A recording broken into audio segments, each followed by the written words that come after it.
দুইজন সহপাঠী ছিল, বদিউল আলম বদি আর সাজু। ডাকনামে তো তাদেরকে ক্লাসে টিচাররা সম্বোধন করতেন না, কিন্তু কোনো না কোনোভাবে সুমনা জানত যে তার ওই সহপাঠী বন্ধু দুটির নাম বদি আর সাজু। তারা তাদের হরিহর আত্মা, আর তা না হলেও খুব কাছের তো বটেই। পাড়াতে না হলেও ক্লাসে তারা দুজনেই একটু পান্ডা প্রকৃতির। সেই 1980 সালের কথা। সুমনা 4th শ্রেণীতে পড়ে। তার স্পষ্ট মনে আছে তার ক্লাসের এই ছেলে দুটির কথা, কারণ স্কুলটি 4th শ্রেণী পর্যন্ত কো-এডুকেশন ছিল। 5ম শ্রেণী থেকে ছেলেরা আলাদা স্কুলে চলে যেত, আর মেয়েরা ম্যাট্রিক পর্যন্ত স্কুল সমাপ্ত করত। বদি ও তার বন্ধু সাজু ক্লাসে কখনো পান্ডাগিরি দেখায়নি কারোর সাথে। তবে সাজুর হাঁটা চলা ছোট থেকেই একটু মাস্তান টাইপের ছিল। গলির মোড়ে যে মাস্তানি করেছে কিনা পরবর্তীতে তা সুমনা আর জানতে পারেনি। তবে গলিতে থাকলে 14-15 বছর বয়স থেকে ওভাবেই চলতে ফিরতে হয় বেঁচে থাকার জন্য। না হলে গলির যে পরিবেশ, সে পরিবেশে টেকা যায় না। আর 14-15 বছরের ভাব যদি চলায় ফিরায় ওই 9 বছরে প্রকাশিত হয়, তাহলে সেই বাচ্চাটি একটু তো নয়, অনেক অনেক বাক্য। ওই দিক দিয়ে বদিকে ওই 9 বছরে কখনো মনে হয়নি যে তার শিশুসুলভ আচরণ আছে। জীবনের যে জটিলতার মাঝে সে বেড়ে উঠেছিল, তাকে দেখে সুমনার সবসময় মনে হতো বদি তার সহপাঠী হলেও তার সমবয়সী যেন নয়। বদি যেন একটা আস্ত বড় মানুষ, আব্বু আম্মুদের মতো। বদিউরের মায়ের তখন থেকে আরেকটা সুখ্যাতি ছিল বাংলাদেশের কালচারের পরিপ্রেক্ষিতে। তিনি ছিলেন ধূমপায়ী একজন মহিলা। বদির বড় বোনটি ছিল সুমনাদের থেকে বছর 4 বড়। বিদেশিদের মতো দেখতে বলে সুমনা সেই আপাটার দিকে মুগ্ধ হয়ে তাকিয়ে থাকত। অত ছোটবেলায়, তখন 5 বছর হবে, সুমনার মনে হতো ওই আপাটা যেন মাত্র বিদেশ থেকে এসেছে। আসলে কোথা থেকে কিভাবে বদিউরের মা এই সন্তানটি জন্ম দিয়েছিল তা ওই পাড়ার কেউই জানত না। আর ছোট বয়সে সুমনার তো তা জানার প্রশ্নই ওঠে না। বড় হয়ে জানতে পেরেছে। তবে আমাদের দেশের মানুষ তো শঙ্কর জাতি। অনেক বাচ্চাই তো আছে শঙ্কর জাতি বলে সাদাদের মতো, বিশেষ করে ফ্রেঞ্চদের মতো হয় দেখতে। একদিন অসুস্থতার কারণে সুমনা স্কুলে যেতে পারেনি। তার বাবা বদিদের বাসার নম্বর ধরিয়ে দিয়ে বললেন, ক্লাসের পড়াটুকু ওর কাছ থেকে জেনে নাও। সুমনার কেমন যেন অস্বস্তি লাগছিল, কিন্তু ও তো ছোট বয়সে কিভাবে তার বাবাকে সে বুঝাবে তা সে বুঝতে পারছিল না। তাই বাধ্য হয়েই বদির সাথে ফোনে পড়া টুকে নিল। ক্লাস 4 পড়ে। পরের দিন ক্লাসে গেলে সাজু এলো সুমনার কাছে। কালো মতো কোকড়া চুলের, একটু ভালো স্বাস্থ্যের অধিকারী, গাট্টা ছেলে। এখন বুঝি যে একটু আফ্রিকান ট্রিট ছিল তার। বদির ট্রিটটা ছিল সেই ইউরোপিয়ানদের মতোই, তার বড় আপার মতোই। তো সাজুকে দেখলেই বোঝা যাবে যে আরেকটু বড় হলে, 14-15 বছর হলে সে তার গলির ধারে যেন দাঁড়িয়ে পড়বে সত্যি সত্যি ছিনতাই করতে। বদিউরের শাগরেদ সে, বদি তার ওস্তাদ। সাজু সেদিন আর কোনো কথা বলল না। বদি নিজে কথা না বলে রাজুকে পাঠিয়েছে সুমনার কাছে কিছু কথা জানাতে। আর তাই সাজু এসে বলল অনেকটা রাস্তার ভাষায়, আরেকবার যদি বদির বাসায় ফোন দিছোস এক্কেরে উড়াই দিমু।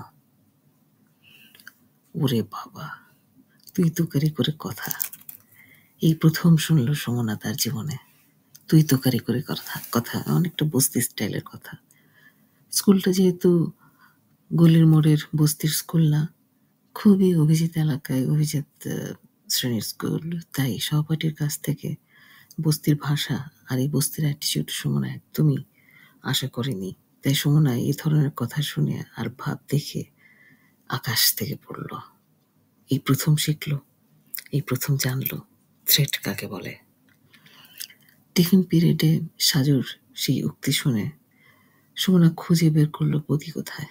দেখল ক্লাসের জানালার দিকে মুখ করে, কোমরে হাত দিয়ে, পা দুটো ফাঁক করে, অর্থাৎ ক্লাসের দিকে পিঠ দিয়ে জানালার দিকে তাকিয়ে উদাস হয়ে যেন দাঁড়িয়ে আছে। কিন্তু তার ওই কোমরে হাত দিয়ে দাঁড়ানোই তার মাস্তানি ভাবের প্রকাশ ঘটায়। কোথা থেকে শিখেছে সে এসব মাস্তানি করা, পান্ডাগিরি করা বা পান্ডাগিরি দেখানো? সুমনা তা বুঝতে পারছিল না। বন্ধু সাজুকে মিশনে পাঠিয়ে বদি এখন খবর পাবার আশায় অপেক্ষমান। বদি সেই 9 বছরের দাঁড়ানোর ভঙ্গিমা যা দেখিয়েছিল, আর সাজুর দেয়া সেই থ্রেট, সুমনার তখন বুঝতে আর বাকি রইল না যে অ্যাডাল্ট হলে, মানে বড় হলে, এই দুইজন বান্দা গ্যাংস্টার হবে এবং এই পথ তাদের সুনিশ্চিত। এখনই তো তারা পান্ডা। আসলে তাদের পান্ডাগিরি তারা এটাই প্রথম কিনা জানি না, তবে ক্লাসে সুমনার সাথেই দেখিয়েছে। আসলে কে কি হবে জীবনে তা তার বাল্যকালের ব্যক্তিত্বই বলে দেয়। বড়রা শিশুদের মাঝে শিশুসুলভ আচরণ ছাড়া আর কিছু খুঁজে পায় না, কিন্তু একজন শিশুর রাইভাল আরেকজন শিশুই, যারা তাদের সম জেনারেশন, এই ব্যক্তিত্বের ধরন দিয়ে যারা তাদের কাছে নিজে নিজে আবির্ভূত হয়, তারা সেই কারণেই সেই ছোটবেলার ইমপ্রেশন যখন সহপাঠীদের মধ্যে দেখতে পায় এবং সমসাময়িক সহপাঠীদের থেকে ভালো বুঝতে পারে, তখন সেই সহপাঠীর সম্বন্ধে একটা স্পেকুলেশন বা একটা ধারণা তাদের আপনি আপনি গড়ে ওঠে, যে কথা তাদের বাবা মাও জানে না, ভাই বোনও জানে না। আর যদি ক্রিমিনাল ব্যাকগ্রাউন্ডের ছেলে মেয়ে হয়, তাহলে এই একই ধরন তারা প্রদর্শন করে প্রতি আচরণে, প্রতি পদক্ষেপে, জীবনের প্রতিটি স্তরে। স্কুলের অথরিটি, ক্লাস টিচার হয়তো বা টের পায়, আবার নাও পেতে পারে। কিন্তু সাজু বাইরে থেকে আসা হলেও বদি সুমনারা এক পাড়া দিচ্ছিল। তাই অনেক অনেক পরে সুমনা তার স্কুলের আরও অন্য বন্ধুদের কাছ থেকে জানতে পেরেছিল যে বদির স্কুলে বাবা মাকে ফোন করে কোনো এক হোটেলে থেকে বাবা মার পরিচয়ের মাধ্যমে বাবা তার মাকে ধরে এনেছিল। ভদ্রমহিলা অ্যালকোহলিক ছিলেন বিধায় পরবর্তীতে বদির মা, মানে সেই ভদ্রমহিলা, বেশি দিন বাঁচেননি। বাংলাদেশের সামাজিক পরিস্থিতিতে, পরিবেশে বা পরিপ্রেক্ষিতে কোন নারীরা অত্যাধিক ফার্স্ট হয় এবং ফার্স্ট লাইফ মেনটেন করে অ্যালকোহল, সিগারেটে আসক্ত হয় তা আমাদের সকলের জানা। আর নেশায় বুঁদ হয়ে থাকা নারীরা কিভাবে পতিব্রতা নারী হয়ে স্বামী ও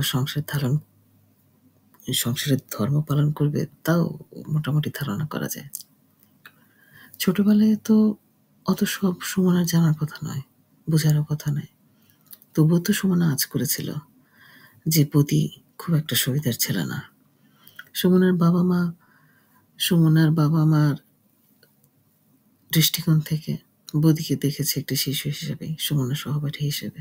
তারা হয়তো বা বদির বাবা মার কথা জানে, কিন্তু সেটা তো আমলে নিয়ে আর বদিকে তারা সেভাবে করে মেজার করতেন না। কিন্তু বদির আচরণ যে এরকম ভয়ঙ্কর মাত্রার, তার সুমনার বাবা মার মাথায় না আসলেও সুমনা তা আঁচ করেই হয়তোবা অনিচ্ছা প্রকাশ করেছিল এবং ফোনে কথা বলতে চায়নি এবং সেদিনের সেই পড়াটুকুও নিতে চায়নি।